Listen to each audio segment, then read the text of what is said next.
चलो धोरण 10 ना मारा वाला बाळको केम छो दरेक बाळको मजामां? ओके सरस वेरी गुड। हवे आजे आपणे नवुं एक चेप्टर स्टार्ट करवा जई रह्या छीए जे चेप्टरनुं नाम छे इकोनॉमिक्सनुं चेप्टर छे मानव विकास। हवे आम आपणे सिलेबसनी वात करीए तो बोर्डमां जे प्रमाणे आपणे वात करी छे के भाई अमुक चेप्टर आपणे काढी नाखेला छे बराबर 1, 2, 3 ने 15 ने एवा घणा बधा चेप्टर आपणे सिलेबसमांथी कोरोनानी महामारीना कारणे आपणे बोर्ड ની સૂચનાથી આપણે એ લિસ્ટ જે છે તમારી પાસે છે ન હોય તો હું ગ્રુપમાં ફરીવાર મૂકીશ એટલે તમને ખ્યાલ આવે કે કયા કયા ચેપ્ટર આપણે ભણવાના છે અને કયા કયા ચેપ્ટર આપણે કાઢી નાખેલા છે। તો હવે આમ કાઢી નાખેલા છે એ ચેપ્ટર પ્રમાણે આપણે ગણતરી કરો ને તો 18, 19, 20 અને 21 4 ચેપ્ટર આપણા માત્ર બાકી છે। 4 ચેપ્ટર આપણે ભણીએ એટલે આપણો ધોરણ 10નો સિલેબસ થઈ જશે પૂરો। કેટલા ચેપ્ટર માત્ર ભણવાના છે આપણે?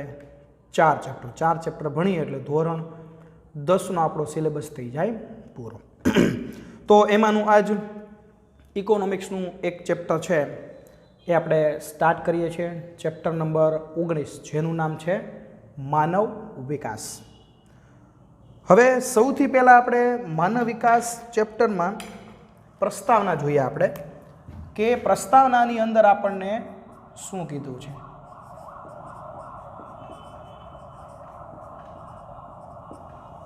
હવે જો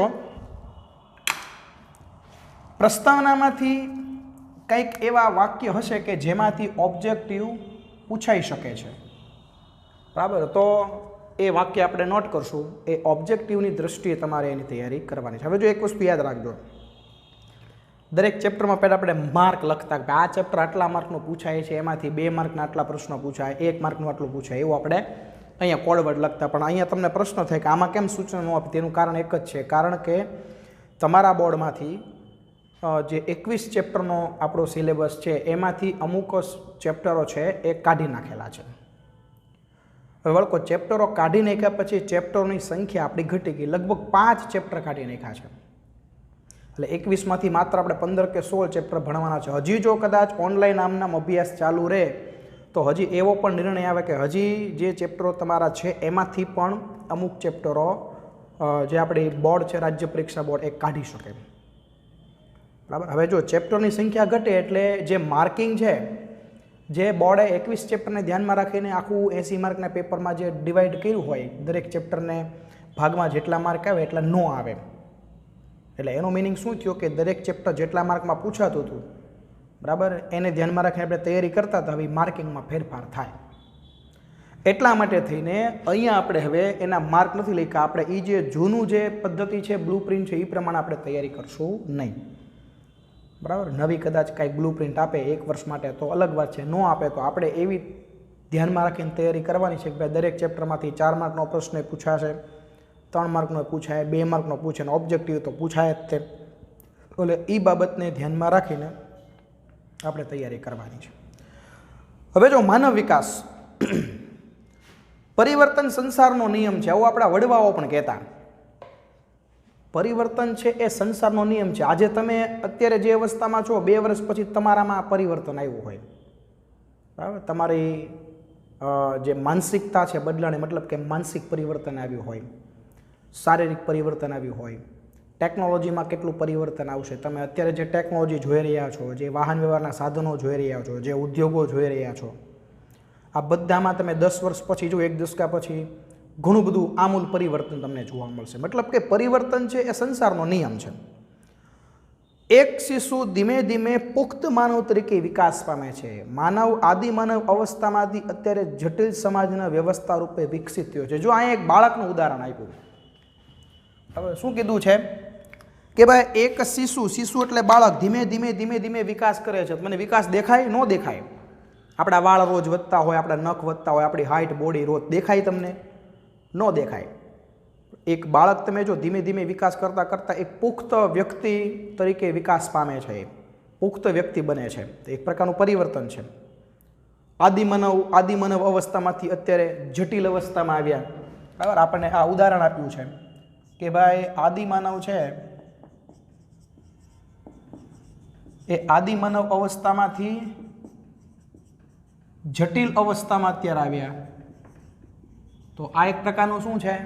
પરિવર્તન છે. જટિલ અવસ્થા એટલે આદિમાનવનું જીવન કેવું સાદું હતું, બરાબર? પથ્થરથી શિકાર કરીને ગમે અહીંયા ખોરાક મળે શિકાર કરીને ખાઈ લેતો, બરાબર? પાણી પીવાનું, ખાવાનું, રહેવાનું કાંઈ નક્કી જ નહીં. શિકારની શોધમાં ફરતો ફરતો ફરતો જંગલમાં ક્યાંય વિહરતો, એનું સ્થિર રહેઠાણ નહોતું. અત્યારે આપણી જિંદગી છે ને એકદમ અઘરી બની ગઈ, જટિલ બની ગઈ. એ ખાલી પેટનો ખાડો પૂરવા માટે કેટલા આપણે તન તોડ ભાગદોડ આખો દિવસ કરતા હોઈએ.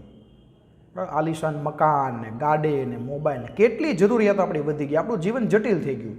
તો આ એક પ્રકારનું શું છે? પરિવર્તન જ છે. આપણને ઉદાહરણ આપ્યું છે. સમાજ વ્યવસ્થા અને અર્થવ્યવસ્થાનો પણ વિભિન્ન સ્વરૂપે વિકાસ થયો છે. આપણી અર્થવ્યવસ્થા તમે જુઓ, સમાજ વ્યવસ્થામાં આ આદિમાનવનું ઉદાહરણ આપ્યું, એ આપણા સમાજ વ્યવસ્થામાં ઓલું પરિવર્તન કહેવાય. પહેલાંની આપણી સામાજિક વ્યવસ્થા જુઓ તો લોકો છૂટાછવાયા ગમે એમ રખડતું ભટકતું જીવન ગાળતા. આ આદિમાનવ વખતની વાત કરી છે. કુટુંબ જેવું કાંઈ હતું નહીં, એ લોકોનું ગામ જેવું કાંઈ નહોતું, સ્થિર રહેઠાણ નહોતું. અને અત્યારની આપણી સમાજ વ્યવસ્થા જુઓ તો કેટલી જટિલ થઈ ગઈ. કુટુંબ પ્રથા અસ્તિત્વમાં આવી, બરાબર? નગર પ્રથા અસ્તિત્વમાં આવી, નગર બનાવીને રહેવું, એક ગામડામાં રહેવું, ચોક્કસ ગામના નામ, આ બધું આખી સમાજ વ્યવસ્થા આખી બદલાઈ ગઈ. તો એમ આપણી અર્થવ્યવસ્થામાં પણ પરિવર્તન આવ્યું. પહેલાં આપણી અર્થવ્યવસ્થા જુઓ, ઉદાહરણ તરીકે આપણે આઝાદ થયા ત્યારની આપણે આર્થિક પરિસ્થિતિ જુઓ, બરાબર? અને અત્યારની આપણી દેશની આર્થિક પરિસ્થિતિ જુઓ, તો આ બધું એક શું બતાવે છે? પરિવર્તનનો સંકેત બતાવે છે. મતલબ કે આ બધું એક પરિવર્તન બતાવે છે. જો અહીંયા આપણને કીધું છે કે ભાઈ આર્થિક ઉત્પાદન અને વપરાશ, આર્થિક ઉત્પાદનમાં વધારો થયો, ચીજ વસ્તુના વપરાશનું જે પ્રમાણ છે એમાં પરિવર્તન આવ્યું. પહેલાં પ્રમાણ વપરાશનું ઓછું હતું, વપરાશનું પ્રમાણ વધ્યું કારણ કે વસ્તી વધતી ગઈ. આર્થિક ઉત્પાદન પહેલાં દેશમાં ઓછું થતું હતું, હવે ઉત્પાદનનું પ્રમાણ વધ્યું કારણ કે નવા નવા ઉદ્યોગો વિકસતા ગયા. આવક અને જાવકના પ્રમાણમાં ફેરફાર થયો. પ્રાચીન સમયમાં આવકની સંખ્યા ઓછી હતી, જાવકની પ્રમાણ ઓછું હતું. હવે આવક જાવક બંનેના પ્રમાણમાં વધારો થયો કારણ કે પહેલાંના સમયમાં આંતરરાષ્ટ્રીય વ્યાપાર એટલો બધો નહોતો. હવે આંતરરાષ્ટ્રીય વ્યાપાર ધીમે ધીમે વેગવંતો બનતો ગયો. નફાખોટનો હિસાબ માંડવા માટે શરૂ થયેલું અર્થતંત્ર છેલ્લા 60-70 વર્ષથી ભૌતિક સુખાકારી અને માનવ વિકાસ માટેનું શાસ્ત્ર બનવા માંડ્યું છે. જો હવે અહીંયા આપણને એવું કીધું છે કે અર્થતંત્ર, બરાબર, આપણું જે આખું જે અર્થશાસ્ત્ર છે,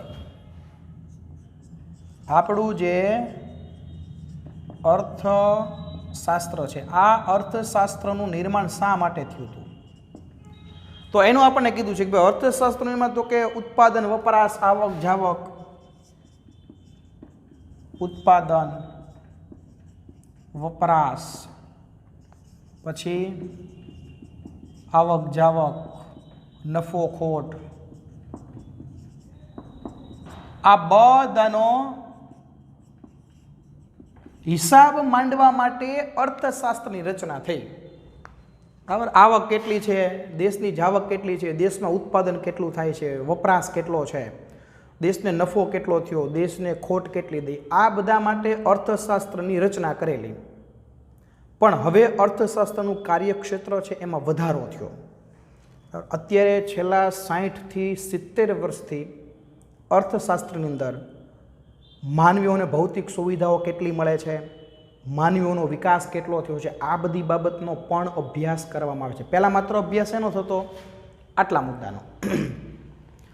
આ અર્થશાસ્ત્રનું શું હતું? એક કેન્દ્ર બિંદુ કે ભાઈ આટલા મુદ્દાઓ છે એની માટે અર્થશાસ્ત્રની રચના થયેલ. પણ હવે છેલ્લા ઘણા સમયથી માનવીઓના વિકાસના માપન માટે પણ અર્થશાસ્ત્રનો ઉપયોગ થાય છે. વિશ્વના અનેક દેશોના લોકોના જીવનની ગુણવત્તામાં ઘણો તફાવત જોવા મળે છે. બે દેશો વચ્ચે જ નહીં પણ દેશના બે વિસ્તારો વચ્ચે પણ તફાવત જોવા મળે છે. જો અહીંયા શું કીધું છે કે તમે કોઈ પણ દુનિયાના બે દેશની સરખામણી કરો, ઉદાહરણ આપણે લઈએ, ભારત દેશની સરખામણી તમે અમેરિકા સાથે કરો તો ભારત દેશમાં રહેતા લોકો અને અમેરિકામાં રહેતા લોકો બંનેના જીવનની ગુણવત્તા કેવી હશે? અલગ અલગ હશે. અમેરિકામાં જે લોકો રહે છે એની જીવનની ગુણવત્તા આપણા કરતાં સારી છે કારણ કે અમેરિકામાં સાક્ષરતાનું પ્રમાણ વધારે છે, ગરીબીનું પ્રમાણ ઓછું છે, બેરોજગારીનું પ્રમાણ ઓછું છે, વસ્તી વધારો ઓછો છે, વસ્તી ગીચતા ઓછી છે, બરાબર. પછી કૃષિ જેવા વ્યવસાયનું પ્રમાણ ઓછું છે, ત્યાં ઉદ્યોગોનું પ્રમાણ વધારે છે, ત્યાં વિકાસ વધારે છે. એ લોકોનું જીવન કેવું છે? ગુણવત્તાવાળું છે, રૂઢિચુસ્તતા ઓછી. જ્યારે એની કમ્પેરિઝન તમે ભારત હારે કરો તો ભારતની અંદર તમે જો સાક્ષરતાનું પ્રમાણ ઓછું, એની કમ્પેરિઝનમાં રૂઢિચુસ્તતા આપણા દેશમાં વધારે, બેકારી વધારે, ગરીબી વધારે. એટલે એની કરતાં આપણી જીવનની ગુણવત્તા લોકોની કેવી છે? નીચી છે. હવે આ તો બે દેશની વાત કરી. હવે અહીંયા એમ કીધું છે કે બે દેશ તો ઠીક છે, પણ એક જ દેશની અંદર આવેલા બે વિસ્તારો હોય ને એના લોકોની જીવનની ગુણવત્તા પણ એક સરખી ન હોય. ઉદાહરણ તરીકે આપણા ભારતની અંદર આવેલા બે રાજ્યો, તમે ગુજરાતની કમ્પેરિઝન બિહાર સાથે કરો તો બિહારના લોકોની જીવનની ગુણવત્તા ઓછી હોય. આપણા ગુજરાતના લોકોની જીવનની ગુણવત્તા એના કરતાં કેવી છે? સારી છે. સાક્ષરતા દર એની કરતાં આપણો વધારે, બેકારી, ગરીબી, બેરોજગારી એ આપણા ગુજરાતમાં વધારે. એટલે તમે જોજો અલગ અલગ રાજ્યમાંથી રોજગારી માટે જે લોકો છે એ આપણા ગુજરાત તરફ વધારે વળે છે. એ બધા કરતાં આપણે સમૃદ્ધ કહેવાય. એટલે અહીંયા પ્રશ્ન એ છે કે દેશના લોકોનું જીવનની ગુણવત્તા અલગ અલગ હોય. એક જ દેશની અંદર આવેલા જે વિસ્તારો છે એની જીવનની ગુણવત્તા પણ કેવી હોય? અલગ અલગ હોય. જીવનની ગુણવત્તા સુધારવા અન્ન, વસ્ત્ર, આવાસ જેવી મૂળભૂત જરૂરિયાતો સંતોષવી જરૂરી છે. ત્યારબાદ શિક્ષણ, સ્વાસ્થ્ય, મનોરંજન વગેરે જરૂરિયાત ઊભી થાય. હવે જો અહીંયા શું કીધું છે કે જો તમારું જીવન તમારે ગુણવત્તાવાળું બનાવવું હોય, જીવન છે એ ગુણવત્તાવાળું બનાવવું હોય તો કઈ કઈ જરૂરિયાતો? તો કે અન્ન, વસ્ત્ર અને આવાસ, બરાબર. એની પછી આવે શિક્ષણ, આરોગ્ય અને મનોરંજન. આપણે ખાલી મનો લખીએ, મનો એટલે મન્યો નહીં, સમજી જાજો. મનોરંજન. જો આપણે આપણી જીવનને ગુણવત્તાવાળું બનાવવું હોય તો સૌથી પહેલાં તો આપણી આ પ્રાથમિક જરૂરિયાત આ ત્રણ પૂરી થવી જોઈએ.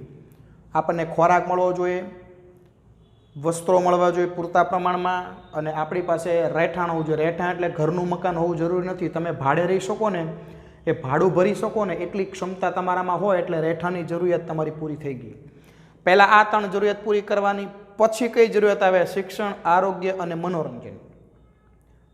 આ બધી જરૂરિયાતો છે જેમ આપણે સારામાં સારી રીતે પૂરી કરી શકીએ એમ આપણા જીવનની ગુણવત્તામાં ધીમે ધીમે ધીમે ધીમે વધારો થાય, આપણા જીવનમાં ધીમે ધીમે ધીમે પરિવર્તન આવે.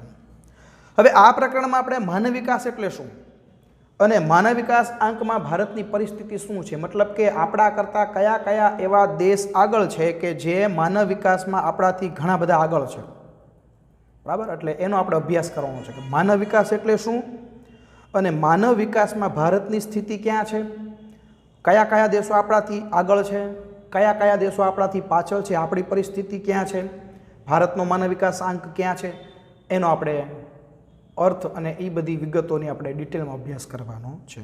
તો સૌથી હવે પહેલો મુદ્દો આપણે જોઈએ છે માનવ વિકાસનો અર્થ. એટલે હવે આપણે જોઈએ છે માનવ વિકાસ. એટલે હવે આપણો મુદ્દો આવે છે મેઇન મુદ્દો, માનવ વિકાસનો અર્થ. કે ભાઈ માનવ વિકાસ એટલે શું?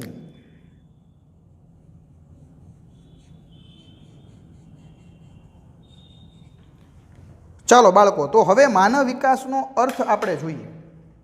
તો જો શું કીધું છે, આ શબ્દનો ઉપયોગ પ્રસાર માધ્યમો, રાજકીય નેતાઓ, વિવિધ સંસ્થાઓ અને સરકારો અવારનવાર કરે છે. કયો શબ્દનો? વિકાસ, વિકાસ ને વિકાસ, બરાબર. આપણે દેશના વિકાસ માટે આમ કરશું ને, આપણે તમારા નાગરિકોના વિકાસ માટે તેમ કરશું. ન્યૂઝ ચેનલમાં તમે જોતા હો, બરાબર, કે લોકોના વિકાસ માટે આ સંસ્થાએ આમ કર્યું, લોકોના વિકાસ માટે આ પક્ષે આમ કર્યું. વિકાસ, વિકાસ, વિકાસ, વિકાસ. આપણા વિકાસ માટે આજે માનવ વિકાસ નામનો શબ્દ છે, અલગ અલગ ન્યૂઝ ચેનલવાળા, અલગ અલગ નેતાઓ પોતાના ભાષણમાં વારંવાર આ શબ્દનો શું કરે છે? પ્રયોગ કરે છે. હવે આપણે જોવાનું છે કે ખરેખર માનવ વિકાસ એટલે એમાં કઈ કઈ બાબતો આવે, કેવો કેવો વિકાસ થાય તો એને માનવ વિકાસ કહેવાય. એ આપણે જોવાનું છે. માનવ વિકાસ શબ્દ સમૂહ માનવ ક્ષમતાઓના વિસ્તરણ, પસંદગીઓનો વ્યાપ, સ્વતંત્રતાના વિકાસ અને માનવ અધિકારના અમલ સ્વરૂપે વપરાય છે. જો માનવ વિકાસ શબ્દ કોની કોની સાથે જોડાયો છે? તો કે માનવ ક્ષમતાઓનું વિસ્તરણ, માનવ ક્ષમતાઓનું વિસ્તરણ, એની પછી બીજો શબ્દ કયો છે? જો આ ખાસ યાદ રાખજો, પસંદગીઓનો વ્યાપ, સ્વતંત્રતાનો વિકાસ, પસંદગીઓનો વ્યાપ, સ્વતંત્રતા, અને એની પછી છેલ્લું શું કીધું છે? માનવ અધિકારોના અમલ સ્વરૂપે વપરાય છે. માનવ અધિકારો, આ ત્રણે ત્રણના અમલ સ્વરૂપે વપરાય છે. એટલે આનો મતલબ શું થયો કે જો આપણામાં રહેલી ક્ષમતાઓનું વિસ્તરણ થાય, મતલબ કે આપણામાં નવી નવી ક્ષમતાઓ, આપણી શક્તિઓમાં વધારો થાય, આપણે જે ક્ષેત્ર પસંદ કર્યું છે ક્ષેત્રમાં આપણે પસંદ કરેલા ક્ષેત્રમાં આપણે આગળ વધીએ. વ્યાપનો મતલબ ફેલાવો, આગળ વધવું. આપણે નક્કી કરેલા લક્ષ્યને સિદ્ધ કરવામાં આપણે આગળ વધીએ, આપણને સ્વતંત્રતા પ્રાપ્ત થાય અને આપણા માનવ તરીકેના જે અધિકારો છે એ આપણને અધિકારો મળે. આ બધી વસ્તુનો અમલ થાય, આ બધી વસ્તુ આપણને પ્રાપ્ત થાય તો આપણો માનવ વિકાસ થઈ રહ્યો છે, એવો એનો મતલબ થાય. એટલે અહીંયા આપણને એવું કહેવા માંગે છે કે માનવ વિકાસ નામનો જે શબ્દ છે ને એ આટલી બધી બાબતો સાથે જોડાયેલો છે. જો આ બધી બાબતોનો અમલ થાય, આ બધી બાબતો આપણને મળે તો આપણો માનવ વિકાસ થઈ રહ્યો છે એવું કહેવાય. એટલે આપણી સરકાર એવું વિચારે કે ભાઈ આપણા નાગરિકોનો માનવ વિકાસ કરવો છે ને આપણા નાગરિકોનો આમ કરવું છે ને તેમ કરવું છે. તમારે સમજવાનું કે આપણી સરકાર આપણી આટલી જરૂરિયાતો પૂરી કરવા માગે છે, કારણ કે આ બધી જરૂરિયાતો પૂરી થાય એટલે આપણો માનવ વિકાસ થઈ ગયો. બરાબર, એવો એનો મતલબ છે. હવે જો અહીંયા આપણને એવું કીધું છે કે માનવ વિકાસ કેવળ શિક્ષણ, આરોગ્ય, પોષણ અને સંસાધનોના નિયંત્રણ કરતાં કંઈક વધુ બાબતોનો સંકેત આપે છે. આપણને સારામાં સારું શિક્ષણ મળ્યું તો માનવ વિકાસ થઈ ગયો એવું નથી. પોષણ એટલે ખોરાક, આપણને સારામાં સારું શરીરને પોષણ મળ્યું, સારામાં સારો ખોરાક મળ્યો તો માનવ વિકાસ થઈ ગયો એવું નથી. આપણને દરેક પ્રકારના સંસાધનો હોય, ખનિજને, જળને, જમીનને પૂરતા પ્રમાણમાં સરખા ભાગે મળે છે તો માનવ વિકાસ થઈ ગયો એવું નથી. એટલે શિક્ષણ, પોષણ, સંસાધન આ બધું તો આપણને પ્રાપ્ત થવું જ જોઈએ, પણ માત્ર ને માત્ર આ બધું આપણને મળી ગયું એટલે માનવ વિકાસ થઈ ગયો એવો એનો મતલબ છે નહીં. માનવ વિકાસમાં આની સિવાય પણ ઘણી બધી બાબતોનો સમાવેશ થાય છે. આવું આપણને અહીંયા આપણને કીધું છે. હવે જો અહીંયા એક UNDP નામનો પ્રોગ્રામ છે, બરાબર, UNDP, United Nations Development Programme. હવે એને માનવ વિકાસ વિશે એક વાક્ય કીધું છે કે માનવ વિકાસ એ માનવીની આકાંક્ષાઓ અને શું કીધું? UNDP. એટલે આપણે જે UNDP જે કીધું તે જોઈએ આપણે, બરાબર, કે આ UNDP આ શું કહેવા માગે છે? તો આ UNDP એવું કીધું છે, આ તમારી બુકમાં પણ આ વાક્ય છે એની ઉપર એની નીચે અંડરલાઈન કરજો. માનવ વિકાસ એ માનવીની આકાંક્ષાઓ, માનવ વિકાસ એ માનવીની આકાંક્ષાઓ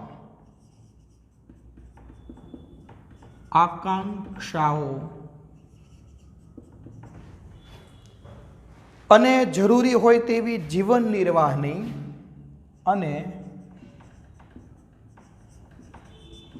જરૂરી હોય તેવી જીવન નિર્વાહની, પહેલા લખી લે પછી સમજ. જીવન નિર્વાહની સુવિધાઓ વિસ્તારવાની પ્રક્રિયા છે. સુવિધાઓ વિસ્તારવાની વિસ્તારવાની પ્રક્રિયા છે. જો આ UNDP United Nations Development Programme એને આવું કીધું કે ભાઈ માનવ વિકાસ એટલે આ. જો માનવ વિકાસ એ માનવીની આકાંક્ષાઓમાં ધીમે ધીમે વધારો થાય, જરૂરી હોય તેવી જીવન નિર્વાહની સુવિધાઓ, આપણે જીવન માટે જે જીવન નિર્વાહ માટે જીવન ગુજારવા માટે જે સુવિધાઓ છે એ સુવિધાઓમાં વધારો થાય. બરાબર, આ બંને બાબતો વિસ્તારવાની પ્રક્રિયા છે. મતલબ કે આપણી આકાંક્ષાઓ વધે, આપણી જરૂરિયાતો વધારે વધારે સારામાં સારી રીતે પૂરી થાય, તો આ પ્રક્રિયાને માનવ વિકાસ કહેવાય. આકાંક્ષાઓ એટલે શું? આપણા લક્ષ્યાંકો. તમને કેમ ધોરણ 10માં ટાર્ગેટ હોય કે 80% લાવવા, 90% લાવવા, 110% લાવવા, 150% લાવવા, 1000% લાવવા, તો ટાર્ગેટ હોય ને, આપણે આકાંક્ષાઓ, આપણી બધી ઈચ્છાઓ હોય એમાં વધારો થાય. પછી આપણે જીવન જીવવા માટે જે ફેસિલિટી જે છે, જે સુવિધાઓ છે, સુવિધાઓમાં વધારો થાય.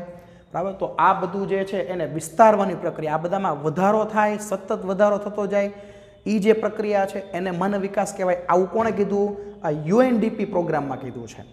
યુનાઇટેડ નેશન ડેવલપમેન્ટ પ્રોગ્રામ છે એને એક વાક્યમાં આ માનવ વિકાસની વિભાવના આપણને સમજાવી છે, વ્યાખ્યા સમજાવી છે.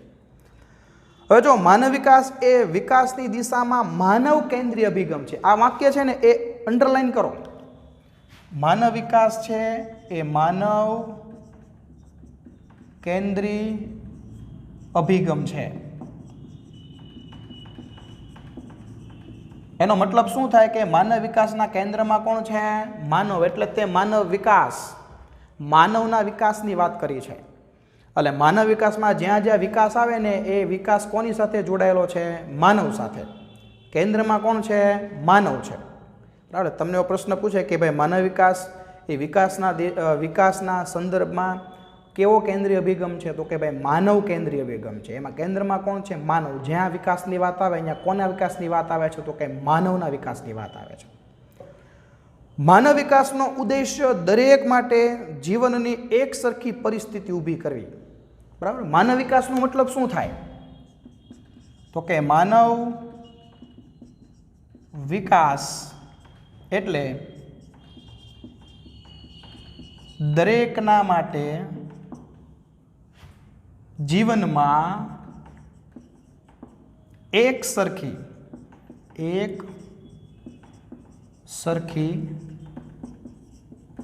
પરિસ્થિતિ ઊભી કરવી. બરાબર, દરેક લોકોની જરૂરિયાતો પૂરી થાય, દરેક લોકો સારામાં સારી રીતે જીવી શકે એવી દરેકના માટે, દરેક એટલે કોણ? દેશના બધા નાગરિકો માટે એક સરખી જીવન જીવવા માટેની એક સરખી પરિસ્થિતિનું સર્જન કરવું એટલે માનવ વિકાસ. આ સાદી ભાષામાં, જેનાથી લોકો તેમની પ્રતિભા અનુસાર સાર્થક અને સર્જનાત્મક જીવન જીવી શકે. આપણા દેશની સરકાર છે દરેક નાગરિકો માટે એક સરખી પરિસ્થિતિ ઊભી કરે તો દરેક નાગરિકો પોતાનામાં જે સર્જનાત્મકતા છે, પોતાનામાં જે સર્જન શક્તિ છે એ સર્જન શક્તિનો ઉપયોગ કરે, એ સર્જન શક્તિના આધારે સારામાં સારા જીવનની તક ઝડપીને સારામાં સારું જીવન જીવી શકે, તો એને માનવ વિકાસ કહેવાય. શરૂઆતમાં માત્ર આર્થિક વિકાસને જ માનવ વિકાસ માપવામાં આવતો હતો. એટલે જે દેશની માથાદીઠ આવક વધુ તે માનવ વિકાસ વધારે, એનો માનવ વિકાસ વધારે છે એ માપદંડ ગણાતો, જેના લીધે દરેક દેશની કુલ રાષ્ટ્રીય પેદાશ પર ધ્યાન કર્યું. આર્થિક વિકાસ છતાં લોકોના જીવન ધોરણમાં કોઈ પરિવર્તન આવ્યું નહીં. માથાદીઠ આવક વધવા છતાં લોકોના જીવન ધોરણ કે સુખાકારી પર અસર થઈ નહીં. આમ આર્થિક વિકાસથી જ માનવ વિકાસ થઈ શકે નહીં. જો હવે અહીંયા સમજવાની વાત છે. પહેલાં એવું હતું, કોઈ પણ દેશનો આર્થિક વિકાસ થાય એટલે કયો વિકાસ થઈ ગયો? માનવ વિકાસ. આર્થિક વિકાસ ક્યારે થાય? તો કે લોકોની માથાદીઠ આવકમાં શું થાય? વધારો. બરાબર, જીએનપી, ગ્રોસ નેશનલ પ્રોડક્ટ. બરાબર, પણ લોકોની આવક વધી પણ લોકોનું જે જીવનની ગુણવત્તામાં સુધારો થયો નહીં. હવે જો આ હવે તમને સમજાશે નહીં, હું સમજાવીશ પછી સમજાશે. એક સમય એવો હતો ઘણા બધા દેશની સરકાર એવું વિચારતી કે ભાઈ આર્થિક વિકાસ થાય એટલે માનવ વિકાસ થાય જ, આર્થિક વિકાસ થાય એટલે માનવ વિકાસ થાય જ. આર્થિક વિકાસને માનવ વિકાસનો માપદંડ ગણતી ઘણા બધા દેશ છે ને એ આર્થિક વિકાસને શું ગણતા? માનવ વિકાસનો માપદંડ, કે ભાઈ જે દેશનો આર્થિક વિકાસ થાય એટલે એ દેશનો માનવ વિકાસ થાય જ. એટલે ઘણા બધા દેશ શું કરતા? માનવ વિકાસ કરવો હોય ને એટલે શું કરે? પોતાના દેશનો આર્થિક વિકાસ કરે, અને પોતાના દેશનો આર્થિક વિકાસ કરવો હોય તો એને પોતાના દેશની માથાદીઠ આવક વધારવી પડે, બરાબર? ગ્રોસ નેશનલ પ્રોડક્ટ આ વધારવું પડે. એટલે ઘણા બધા દેશોએ માથાદીઠ આવકમાં વધારો કર્યો, એટલે એ દેશનો આર્થિક વિકાસ થઈ ગયો. આર્થિક વિકાસ થયો પણ માનવ વિકાસ ન થયો. લોકોનું જે જીવનની ગુણવત્તા છે ને એમાં સુધારો ન થયો. મતલબ કે દેશનો આર્થિક વિકાસ પુષ્કળ થયો પણ લોકોની આર્થિક પરિસ્થિતિ એવી ને એવી. ઘણા લોકો ગરીબ હતા અને ગરીબના ગરીબ જ રહ્યા. ઘણા લોકોની આજે પ્રાથમિક જરૂરિયાત છે ને એ પૂરી નહોતી થતી, તો એ પૂરી થઈ જ નહીં. દેશનો આર્થિક વિકાસ ઘણો બધો થયો પણ લોકોનું જીવન ગુણવત્તાવાળું ન બન્યું. લોકોની જરૂરિયાતોમાં કાંઈ ફેર ન પડ્યો, જેવા હતા એવા ને એવા જ રહ્યા. એટલે પછી આ જે માપદંડ છે ને એ ખોટો સાબિત થયો કે ભાઈ માનવ વિકાસ કરવો હોય તો આર્થિક વિકાસ કરો તો માનવ વિકાસ થઈ જાય. એ ખોટું. માનવ વિકાસ માટે આર્થિક વિકાસ જરૂરી છે પણ માત્ર આર્થિક વિકાસ જરૂરી નથી. માનવ વિકાસ કરવા માટે આર્થિક વિકાસ સિવાય ઘણી બધી બાબતો એવી છે કે એમાં તમારે પ્રગતિ કરવી પડે, એમાં વિકાસ કરવો પડે તો માનવ વિકાસ થાય. માત્ર ને માત્ર આર્થિક વિકાસથી માનવ વિકાસ થાય નહીં. માત્ર આવક નહીં પરંતુ આવકનો ઉપયોગ કેવી રીતે કરો એની પર માનવ વિકાસનો આધાર છે. જો અહીંયા આવક ઘણી બધી વધી પણ ઘણા બધા દેશમાં આર્થિક વિકાસ થયો પણ એ વિકાસ છે એ લોકો સુધી ન પહોંચ્યો, એટલે માનવ વિકાસ ન થયો. એટલે કોઈ પણ દેશની સરકાર હોય એની આવક કેટલી છે એ મહત્ત્વની નથી.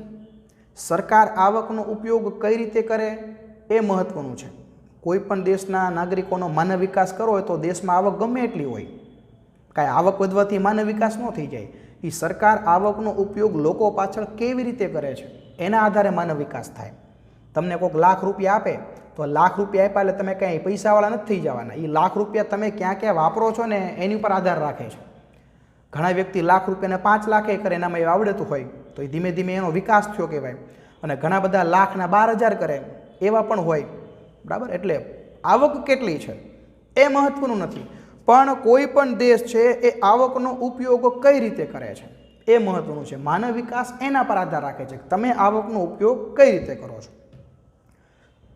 માનવ વિકાસના 4 આવશ્યક સ્તંભો છે: સમાનતા, સ્થિરતા, ઉત્પાદકતા અને સશક્તિકરણ. ટીક કરો માનવ વિકાસના આવશ્યક સ્તંભો, બરાબર? આ ટીક કરજો. માનવ વિકાસના સ્તંભો ટૂંકમાં લખીએ આપણે. માનવ વિકાસના સ્તંભો. જો માનવ વિકાસ કરવો હોય તો આવશ્યક સ્તંભો છે 4. ટીક કરના જો કયા કયા? તો સૌથી પહેલો સ્તંભ કયો કીધો છે? સમાનતા, સ્થિરતા. એટલે પહેલું સમાનતા, બીજું છે સ્થિરતા, એની પછી કયું કીધું છે? ઉત્પાદકતા અને સશક્તિકરણ. ત્રીજું છે ઉત્પાદકતા અને ચોથું કીધું છે સશક્તિકરણ. કેવો કરણ? સશક્તિકરણ. એટલે જો દેશમાં આપણે માનવ વિકાસ કરવો હોય તો પહેલાં તો દેશમાં સમાનતા લાવવી પડે, બધા ભેદભાવ દૂર કરવા પડે, દેશનો સ્થિર વિકાસ થાય એક ધારો એવા પ્રયત્ન કરવા પડે, દેશમાં ઉત્પાદકતામાં વધારો કરવો પડે અને ચોથું સશક્તિકરણ, બરાબર? મહિલાઓથી માંડીને આપણે બધાએ સશક્ત થવું પડે, ઉત્પાદનમાં વધારો કરવો પડે.